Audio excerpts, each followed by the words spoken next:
I'm Brian Pataka, and I had to come on here into our Facebook group today because I've been meeting with some clients and I'm hearing the same thing coming up right now.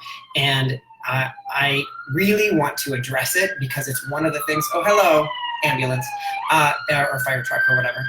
Bless the people who you're going to. It's one of the things that's holding you back. It's one of the things that holds actors back in their career. And I keep seeing it coming up a lot lately. And so I want to speak to it directly. I want to confront it right in its face.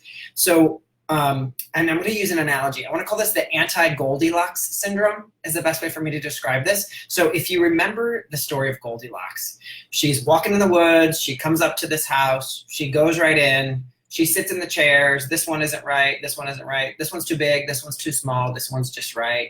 She checks out the porridge. This one's too hot. This one's too cold. This one's just right. And then she goes to the bed. This one's too cold. This one's too hot. This is just right.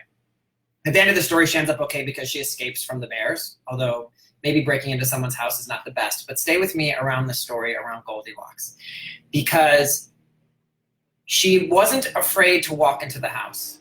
She wasn't afraid to try the porridge. She wasn't afraid to sit in the chair. She wasn't afraid to lay down in the bed. Now, I'm not saying break into someone's house, but what I'm noticing is actors who've already decided how good a project is going to be before they're even willing to submit themselves for an audition.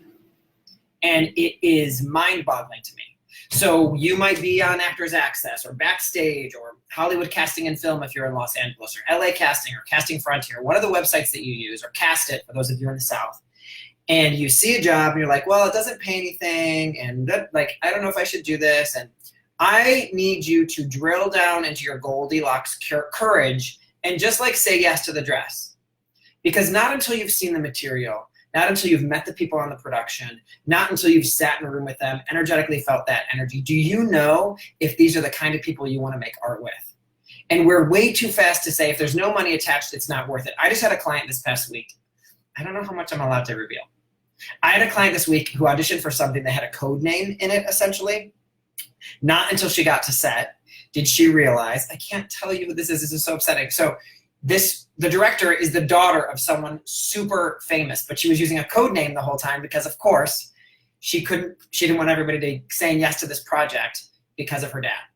So part of what the learning around this is also is I think that a lot of actors live in this place where you want, 3 or 4 auditions a week. I'd love to be in that place where I have 3 or 4 auditions a week.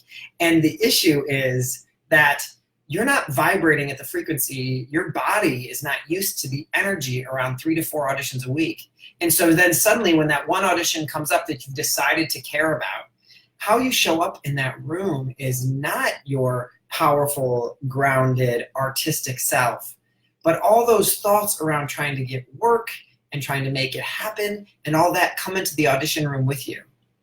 So I realize I might be losing some fans by saying this, but I say submit to every single thing that you're right for.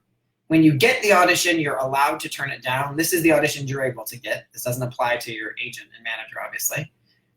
You're allowed to turn it down at that point. You can even go to the audition and decide you don't want to go to the callback because something about it didn't resonate for you. But submit all the time and go to the auditions because you need to go to that audition and experience, have that Goldilocks courage, go into the house, taste the porridge, lay in the bed.